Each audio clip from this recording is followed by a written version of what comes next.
So inside the virtual machine, and again, if you don't, what I wanted to do is look at what you've done already with your database, because we were sort of making the tables and things.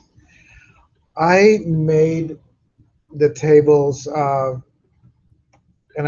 one of the things I'd like to do is just look at these, first of all, and see if there's anything in here that violates any normalization. I don't think for the most part there is.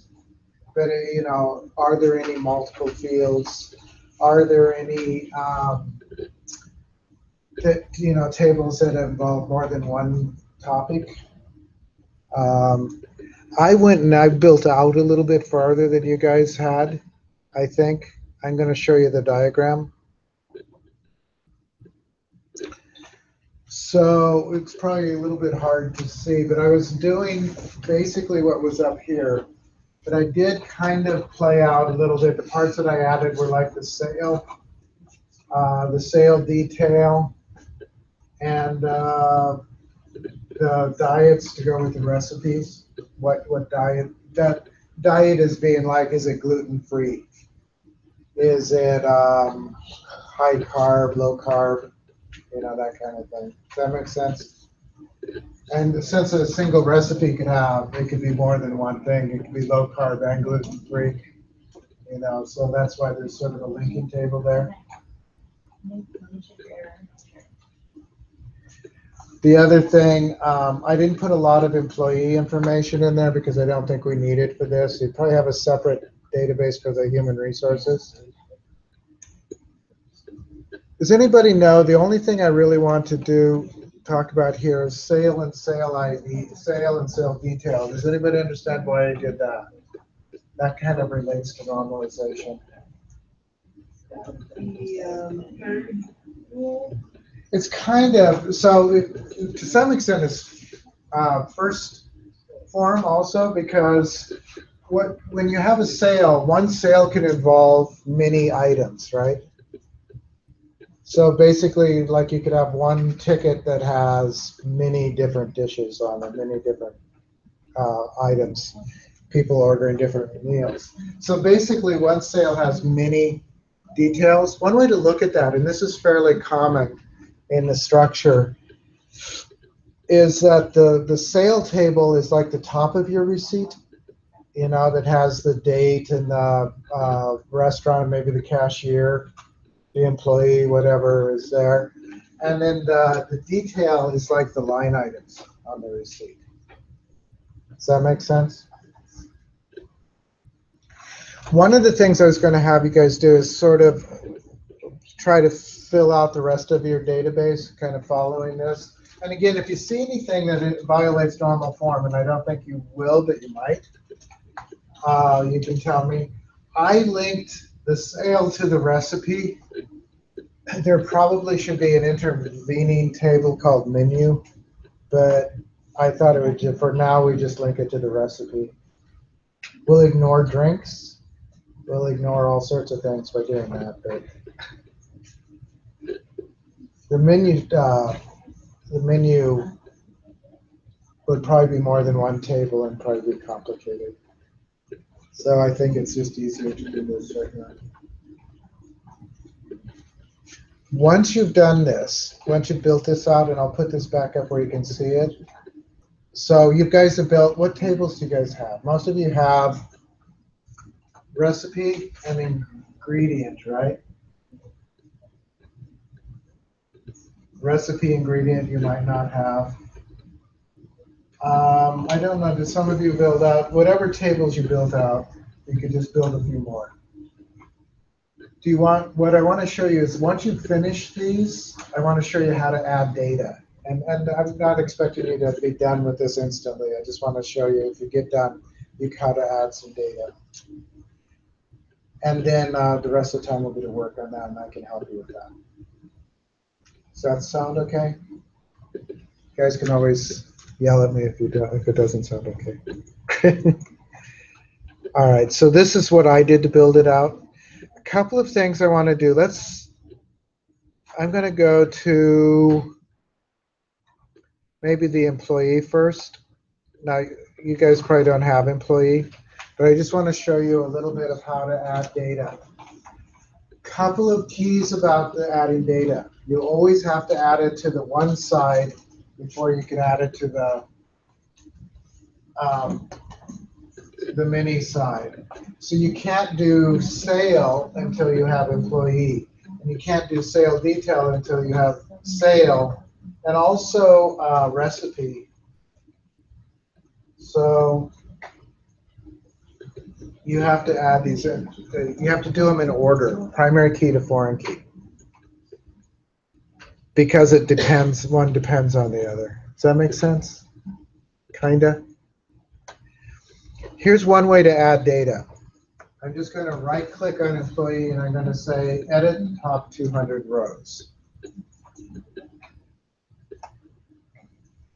So it brings up a little chart here. And I have my numbers as auto numbers. If you don't, you'll have to put an employee ID in yourself. I'm going to put in an employee name. This is our, let's say, Joe Smith. You can tell I'm being very imaginative today. Position, this is a wait, so they could be a waiter, they could be a dishwasher. Let's make him a dishwasher. You could have a lookup table of these two. And then I click down here, and I'm going to do another one. I'll do Marge Simpson. We'll make her a cook. Maybe a fry cook. Now notice it has that exclamation mark. That just means it isn't saved yet. When I come down here, it will be saved. And I'm counting here by 1,000, and it started at 1,000. But so that's all there is to doing this. You just keep entering this way. But when you go to, so I'm going to do sale. I'm going to do edit top 200 rows. And notice there are tabs across here. They're there. So I'm going to do the sale date is what is today, 7/18/2017. And the employee ID, I'll just do as 1001, right? That means that that's the employee that handled the sale. Doesn't make sense because it's the cook, but whatever. This has to match. The reason why I had to do employee first is that this key has to match an existing employee. That's what a foreign key means. When you make it a foreign key, it means that you cannot have anything in this field that doesn't match what's in the employee table. So I did 1001 because it's an existing employee. You have to do that first. So this is one way to enter, though. This is a real easy way to enter data. When I'm asking you to enter sample data, by the way, too, don't go overboard. 5 to 10 records in a table is plenty, right? Data entry is a pain and doesn't pay very well anyway as a job. We just want enough data so that we can test the tables. There's another way to enter data, and this is entirely up to you. This is with SQL. So let's do, I'm going to insert into diets. And again, I'm doing the one side first. And I need to know what the columns are. There's actually only diet description matters. So you list the fields you're going to enter into, and this is one word.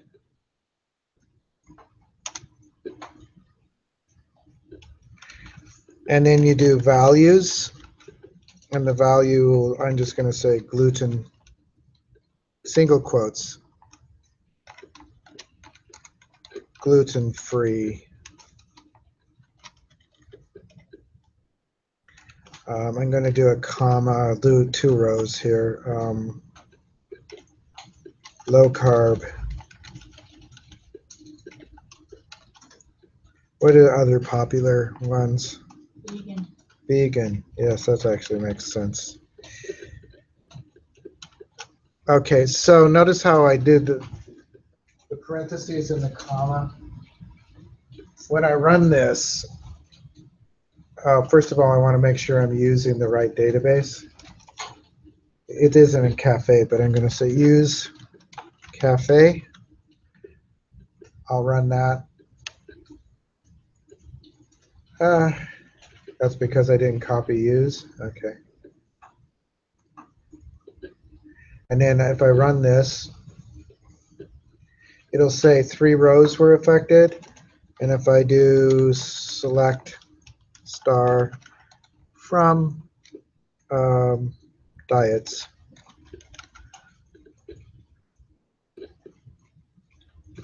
and hit the execute button, you'll see that it has those values in it. So this is another way to do it. This is the SQL way to do it. The underline there is just because I have no idea why it's underlined. I guess it isn't update the query window isn't up to date,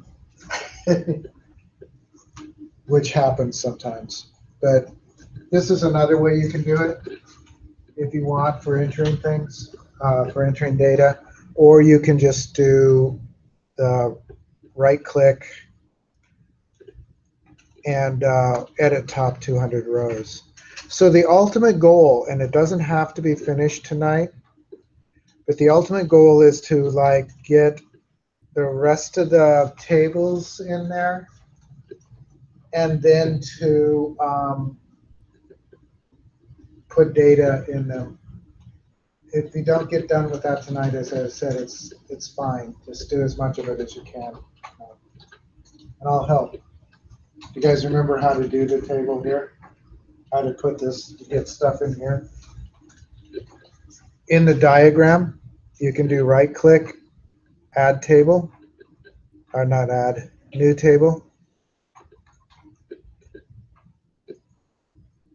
You can give the table a name.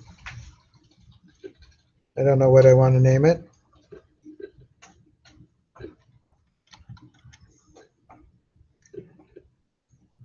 You can give the table columns and data types. I'll say test ID, and I'll make it an integer. You know, you can right click and make that the primary key. You can go down and do all the fields. When you're done, and if you want to make a relationship, I'm going to do another new table. I'll call it test detail.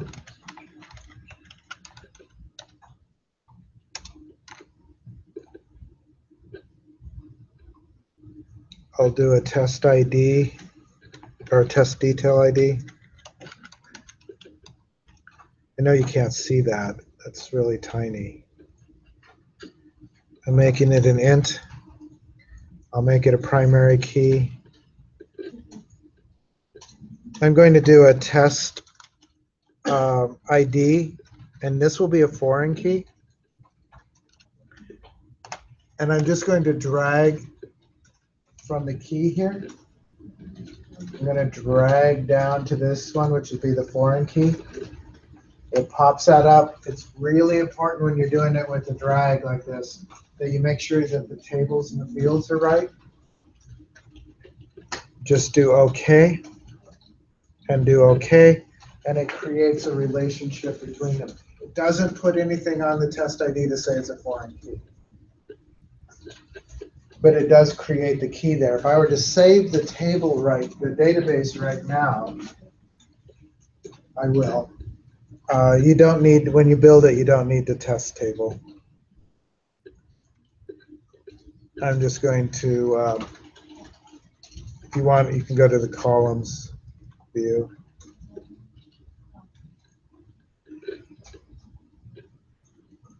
If I save this right now, and if I refresh the tables over here, I now have test and test detail as tables, even though they're not really relevant to the database. Does that make sense? It's actually really easy to create it that way. You can also do SQL. Yeah.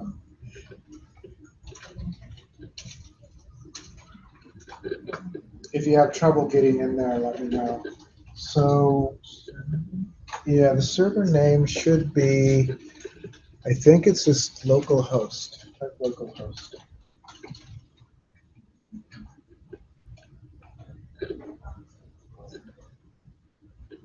Good. And then databases, were you working on it before? Yeah, there's Cafe. So I'll come around to help people. I may kill the video, which is really brief.